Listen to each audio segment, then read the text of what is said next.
For a long time, I thought that sanding was one of the easiest parts of woodworking. But the more woodworking I do, the more I realize that there's way more to sanding than I thought. And honestly, some of the worst sanding mistakes don't even show up until after finish when it's already too late.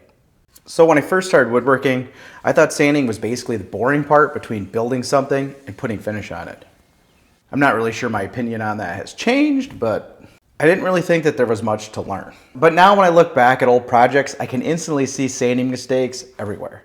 And the frustrating part is, sometimes the wood actually looks fantastic until you put finish on it. And then suddenly, all these scratches and swirl marks show up out of nowhere. And no, you definitely do not need an $800 sander to get good results. But there are a bunch of little things that matter way more than I realized. One of the biggest mistakes I used to make was pushing way too hard on the sander. I thought if I pressed harder, it would sand faster. In a way, it kind of does. But random orbital sanders actually work best when you let the sander do the work. One thing I didn't realize at first is a random orbital sander isn't just spinning in a circle.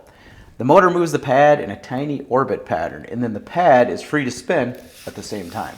That random movement is what helps prevent sanding marks and swirl patterns. But since the pad isn't directly locked to the motor, if you push too hard, the spinning part can slow down or even stop, even though it is still orbiting. And once that happens, the sander usually cuts worse. Dust builds up faster, and you're more likely to leave sanding marks, especially swirl marks. So most of the time, lighter pressure actually gives better results. Sanding's one of those things where trying to go faster usually just creates more work later. Rushing through or skipping grips has burned me so many times. The board looks completely fine until you put finish on it. And then suddenly you can see every sanding scratch. What finally clicked for me is that each grit is really just removing the scratches from the previous grit. So if you jump too far ahead, you're leaving deeper scratches behind that you can't sand off with a finer grit. How high you go in the grits just depends on what finish you're using and what type of scratches you can live with in your final project. For example, if you plan to paint your project, you usually don't want to go too smooth. You need something for the primer to grab onto, so you might want to stop at 120. Generally, I will go from 80 to 120 to 180 to 220. That's kind of my standard progression, but there are times where I'll go even lower than 80 if it's a really rough piece of wood. Generally, I don't start with a piece that rough because I usually plane it first, but that's kind of how I do it. And there are definitely times where I'll even stop at 120 just because I know that the finish is very generous and forgiving and it's not necessary to go that far. Of course, when you're dealing with softwood, sanding usually goes a little bit faster because it's soft. So you may not have to spend quite as much time on each grit. When you're using hardwood, you might find that you have to spend a lot of time on each grit. To determine how long you need to sand, I like to use the pencil technique. Basically, you just take a pencil and scribble all over your workpiece. And then you sand until the pencil marks are gone. Wood finish can be brutally honest. Looking at your project in different lighting can also be very important. This board looked perfect to me at first. Then I hit it with some light from the side, and suddenly it looked terrible. It might not even be a bad idea to take a project into the house just to make sure it looks good in the lighting that you have in your home. Sometimes natural light will bring it out even more than artificial light. This whole concept changed sanding for me completely. Now I check almost everything with low angle lighting before finish. Sometimes even at the low angle lighting, you still can't see it.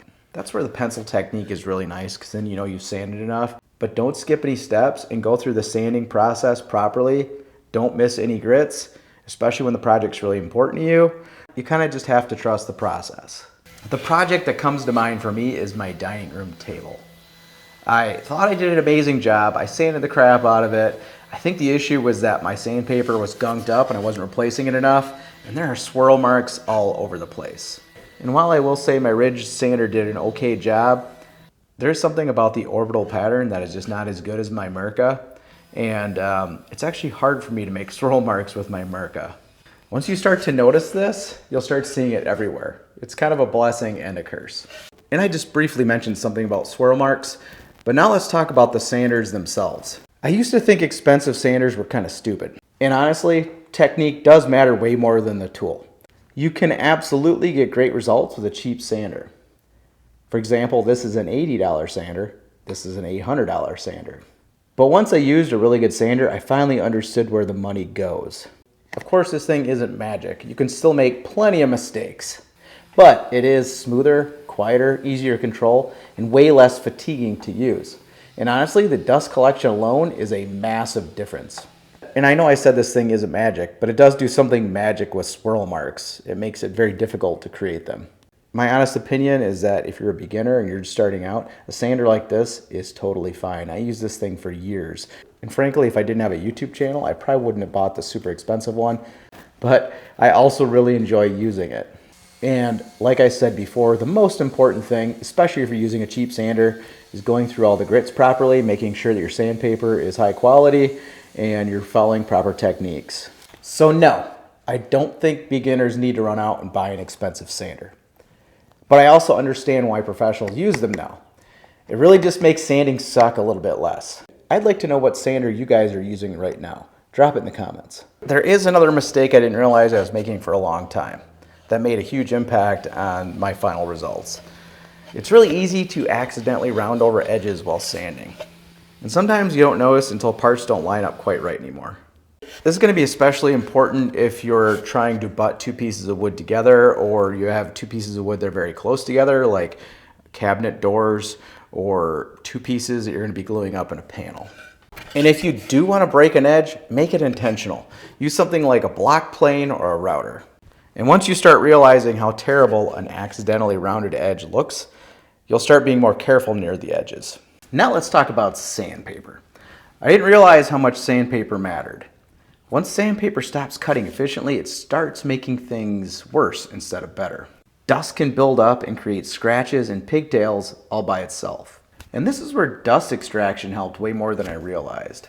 I've got some cheap paper and I've got some good paper.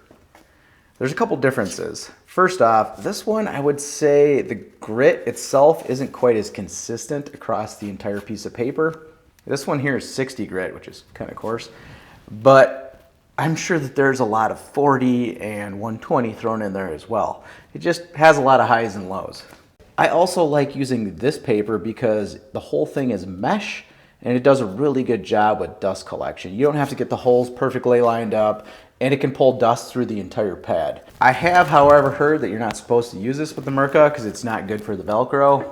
I haven't had any issues yet, but we'll see. This one is the paper that actually came with the Mirka. It is really nice. It actually has really consistent grit, and it has a lot of holes in it for dust collection. This is probably going to be what I'll buy next. And a lot of times you end up throwing away sandpaper just because it's gunked up with stuff. And as long as it's not something like glue, you can extend the life of your sanding discs and belt with one of these abrasive cleaning sticks. I put a link to these down below. This is where sanding really matters. A lot of sanding mistakes are almost invisible before finish. But once finish goes on, everything gets exposed. Sanding probably affects how professional a project looks more than almost anything else. And the funny thing is, it's the part of woodworking I used to think about the least. So hopefully this saves you from some of the mistakes that I've made.